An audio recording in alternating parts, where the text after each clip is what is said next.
Olá, seja bem-vinda, seja bem-vindo à aula 13 dessa playlist sobre as normas de publicação do Manual da APA, sétima edição. No vídeo de hoje eu vou trazer a parte 2 sobre o conteúdo relacionado a tabelas, que eu comecei na aula 12. Caso você não tenha assistido, peço que clique no link que vai aparecer agora no card, porque esse vídeo é muito útil, o vídeo anterior, e esse vídeo e os da sequência. Na aula anterior eu falei sobre o que são tabelas, quais são seus objetivos, o que ela busca trazer de informação no manuscrito científico. E também falei de princípios de construção de tabelas, o que eu considero muito útil, porque na aula anterior, se você assistiu, se você for assistir, você vai perceber que eu não falo sobre regras específicas, eu falo sobre princípios, que são os norteadores das regras. Hoje eu vou falar quais são os componentes de uma tabela. Então eu vou dizer a anatomia que uma tabela tem no padrão APA. Recomendo também que você acesse ao canal do professor Márcio Borges Moreira, que tem um vídeo específico sobre construção de tabelas nas normas da APA, um vídeo muito bom, muito didático sobre o conteúdo. Então vamos lá. Componentes de uma tabela. Tem algumas informações que eu vou trazer no início que não são especificamente componentes, mas eu não achei um lugar melhor para colocar na minha apresentação, então estou trazendo na aula de hoje. Começando por local, onde que a tabela aparece? A sétima edição do manual dá duas opções. No corpo do texto, logo após sua primeira chamada no texto. Então, eu digo a tabela 1 apresenta blá blá blá. E aí eu posso colocar a tabela 1 na sequência, no parágrafo seguinte, por exemplo. Posso colocar no início ou no final da página. O manual recomenda que eu não coloque uma tabela no meio de uma página, ou seja, com texto antes dela, na mesma página, e com texto depois, sobretudo se a tabela for pequena. O ideal é começar a página com uma tabela ou terminar a página com uma tabela. Mas o manual também dá uma segunda opção, que é após a lista de referências. Eu particularmente gosto dessa configuração, porque aí eu não tenho que ficar me preocupando de não fazer uma página acabar no meio, porque a tabela não cabe na outra metade da página. Então eu prefiro colocar tudo depois na lista de referências e deixar esse pepino de como diagramar isso depois para o pessoal do periódico. Tá? Então eu prefiro essa segunda opção, mas você fique livre para utilizar a primeira. Tá? No caso de colocar após a lista de referências, é uma tabela por página. Tá? E é importante dizer que não é necessário inserir tabela 1 aqui no corpo do texto. Né? Muita gente faz isso, eu mesmo já fiz isso algumas vezes, mas o manual na sétima edição ele diz explicitamente para não fazer isso. Não coloque assim, tabela 1 aqui ou tabela 1 aproximadamente aqui, inserir tabela 1 aqui. Veja bem, alguns periódicos eles pedem que você faça isso, que você diga mais ou menos qual posição que você gostaria que a tabela aparecesse. Então consulte as normas de publicação do periódico para onde você vai submeter um artigo para ver se a regra deles contradiz ou não da APA e siga a deles caso haja contradição. Bom, como eu disse na aula anterior, reforço aqui não usar a expressão tabela 1 abaixo, tabela 1 a seguir ou similares no corpo do texto. Sobre alinhamento e espaçamento. O alinhamento da tabela na página é à esquerda. Veja bem, eu estou falando do alinhamento da tabela em relação à página. Eu não estou falando do alinhamento do conteúdo do texto da tabela dentro de cada célula. Então a tabela em si, em relação à página, ela vai ser alinhada à esquerda no processador de textos. Mesmo que fique estranho, mesmo que ela seja pequena. Essa é a norma. Ela pode estar em uma página em modo retrato ou em modo paisagem, depender do que for mais conveniente. Às vezes você tem informações que elas são muito mais horizontalizadas ou verticalizadas, e aí você vê qual apresentação fica melhor para o seu público. O espaçamento, você tem maior flexibilidade nas tabelas, podendo ser simples, um e-mail duplo. Eu costumo preferir um e-mail duplo, porque simples eu acho que o texto ele fica muito apertadinho e eu acho que fica menos agradável esteticamente de ler. Mas você tem essa flexibilidade e a APA recomenda que você use o bom senso para definir qual espaçamento você vai utilizar, ou se você vai utilizar retrato ou paisagem. Título da tabela. Já falei isso na aula anterior, mas vamos lá. Vale falar um pouquinho mais. A localização é acima da tabela, que ele deve aparecer. O espaçamento do título é duplo. O número da tabela ele aparece em negrito junto com a palavra tabela. E o título da tabela aparece em itálico, em title case e em outra linha. Então, um exemplo de título da tabela, como eu já trouxe na aula anterior. Então, eu tenho aqui negrito, tem a numeração, tem uma linha separando aqui, o espaçamento é duplo, e aqui tem o título em title case, D em maiúsculo, P em maiúsculo, G em maiúsculo, E em maiúsculo. Tá? Desempenhos dos participantes por grupo no experimento 2. Sobre linhas, colunas, células e corpo da tabela. Então vamos entender o que são cada uma dessas coisas no manual da APA. Uma linha é um conjunto de elementos que estão dispostos horizontalmente alinhados, né? A APA não traz esse nível de definição, mas a gente consegue perceber que isso é uma linha e é bem intuitivo para a maioria das pessoas. Uma coluna, por sua vez, é um conjunto de informações que está verticalmente alinhado, né? E evidentemente que no caso aqui, que eu estou destacando a mediana, significa que todas as informações aqui se referem a esse cabeçalho. Então, isso aqui é a mediana do placebo, mediana 5 do baixa dose, mediana 6 do alta dose. Tá? Então, isso são linhas e colunas. O que é uma célula? Célula é o cruzamento de uma informação que está na linha com uma informação que está numa coluna. É assim que nós chamamos também no Excel, para quem está familiarizado com Excel. Então, isso aqui é uma célula, um elemento individual, o menor elemento indivisível numa tabela.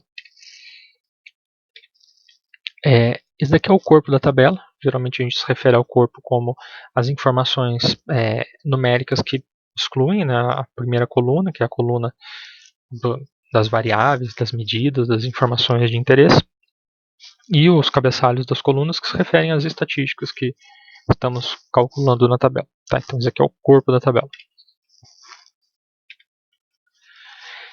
Subordinação e identação. O que são esses dois palavrões?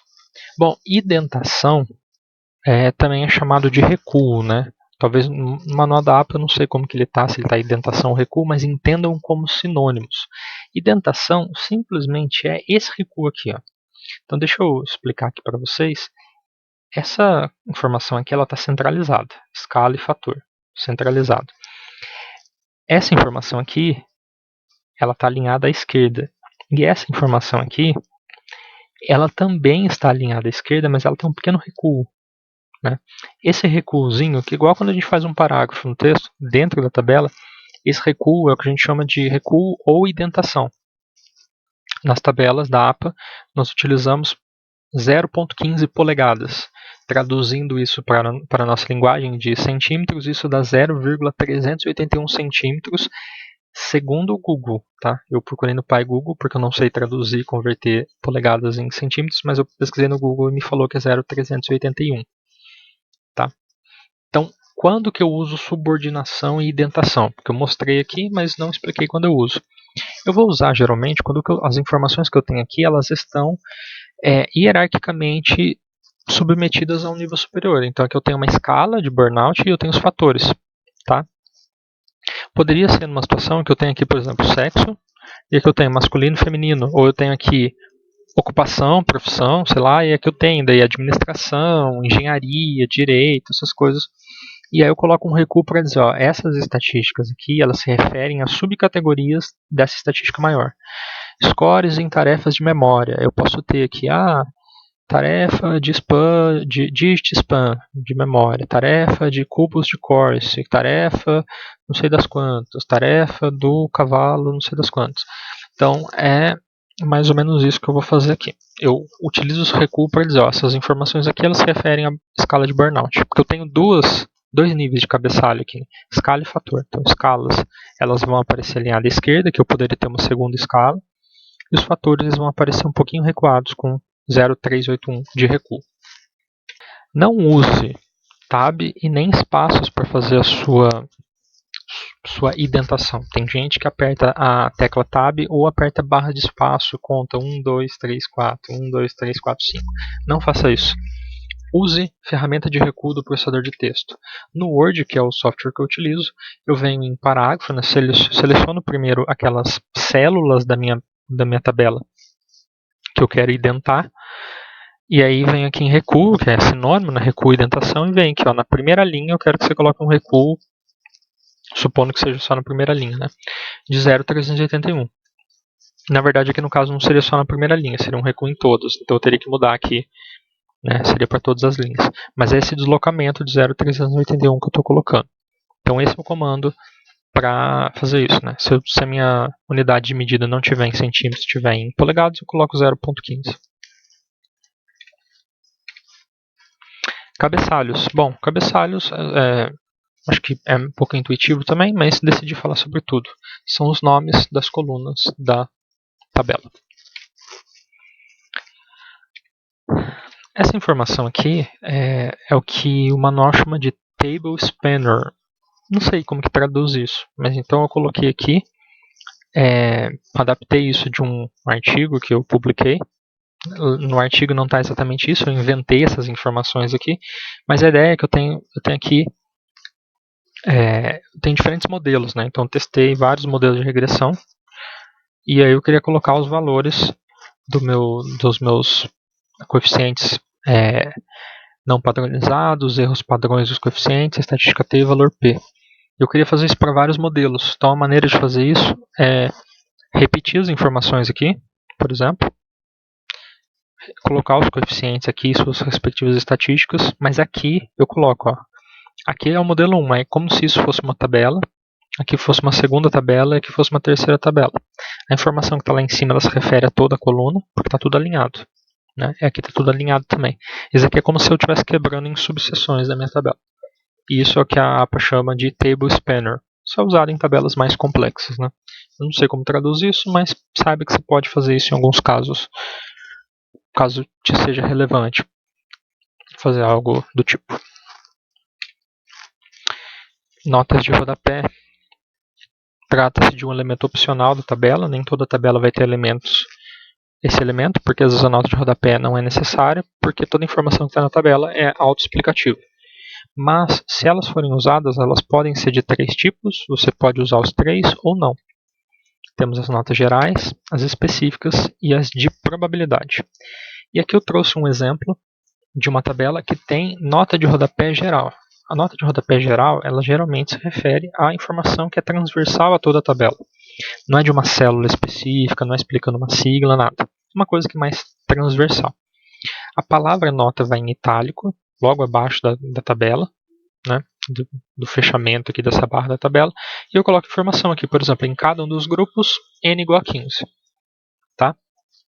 Então isso seria uma nota geral. Esse exemplo aqui não traz nota específica de probabilidade, porque eu vou falar disso em outro momento. Números indexadores na tabela. Né? Coloquei até na forma interrogativa, porque isso é uma coisa rara de acontecer. Ele vai acontecer em 2 situações, segundo o manual. A primeira é muito comum, a segunda é mais rara. Eu vou colocar números indexadores na tabela quando eu estiver utilizando matrizes de correlações ou quando as linhas elas forem explicitamente mencionadas pelo número no texto. Então o texto, quando ele quer falar de uma linha da tabela, ele fala a linha 3, a linha 7, a linha 8. O que são números indexadores? Basicamente, número indexador é eu colocar a numeração aqui na minha tabela. Então vamos ver um exemplo. Olha só, então eu tenho aqui tabela 7, matriz de correlações das variáveis do estudo 2B. E aí a vantagem de você colocar números indexadores é que uma matriz de correlação ela é, por definição, uma matriz quadrada. Eu tenho o mesmo número de linhas e de colunas. Né? Tenho aqui 4 variáveis aqui nas linhas e as mesmas variáveis nas colunas e eu estou correlacionando tudo com tudo.